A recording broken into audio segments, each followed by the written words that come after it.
Hello, and welcome to the podcast.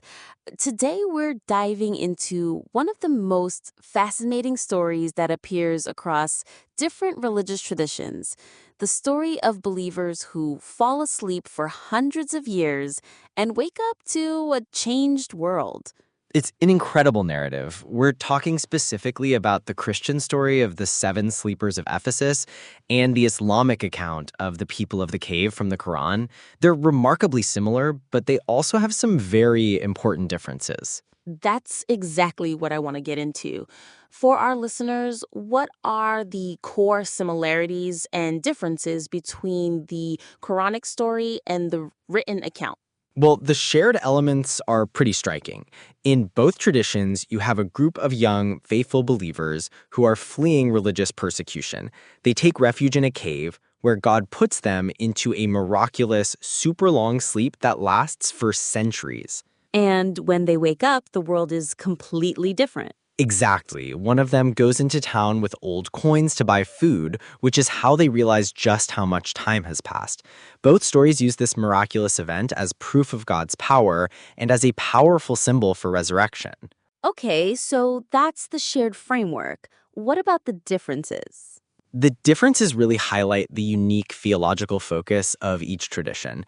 The Christian version is often very specific, typically naming seven sleepers and giving a duration of around 200 years.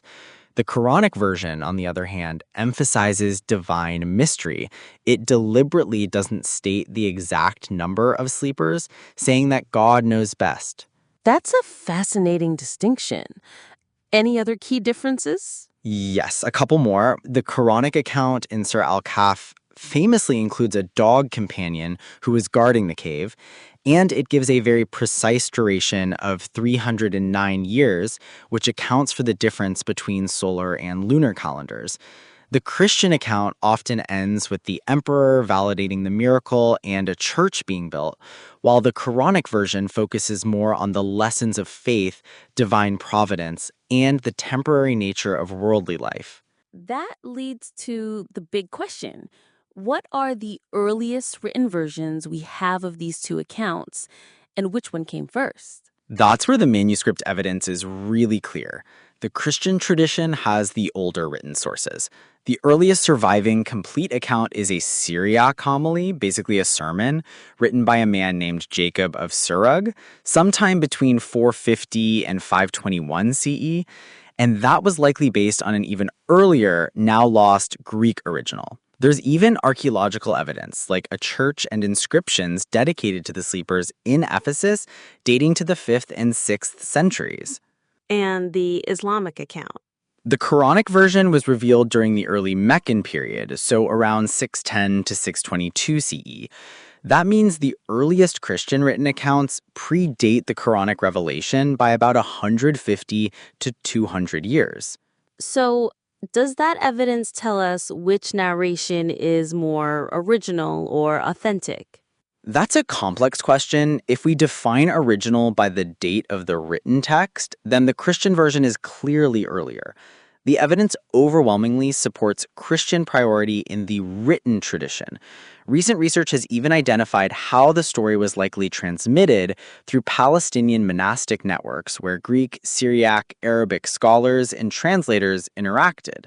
So, it wasn't just a simple copy paste situation. Not at all. Scholars see the Quranic version as a sophisticated theological adaptation. It takes the core narrative, but deliberately reframes it to fit Islamic theological purposes, emphasizing God's unknowable power and providing comfort to the early Muslim community who were also facing persecution. So while the Christian text is older, both are seen as authentic religious responses within their own contexts. Now, what about the Jewish tradition? Is there a similar, possibly earlier story involving multiple sleepers who wake up centuries later? That's a great question, and the answer is a bit nuanced. There is a famous Jewish sleeper story, but it's quite different. It's about a first century BCE figure named Honi the Circle Drawer. Honi the circle drawer. What's his story? He falls asleep under a carob tree for 70 years. But his story is about a single individual, not a group. And crucially, its conclusion is tragic. When he wakes up, no one recognizes him or believes who he is. He finds himself totally isolated from the community of scholars, and he ultimately dies of despair. Wow. So the moral is the complete opposite. It's a warning about isolation, not a story of divine protection and miraculous return. Exactly. The lesson is about the vital importance of community.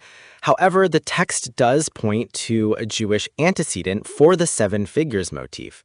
The story of the seven Maccabean brothers from the book of 2 Maccabees, who were martyred for their faith, is believed to have influenced the later Christian tradition to use the number 7 for its preserved heroes.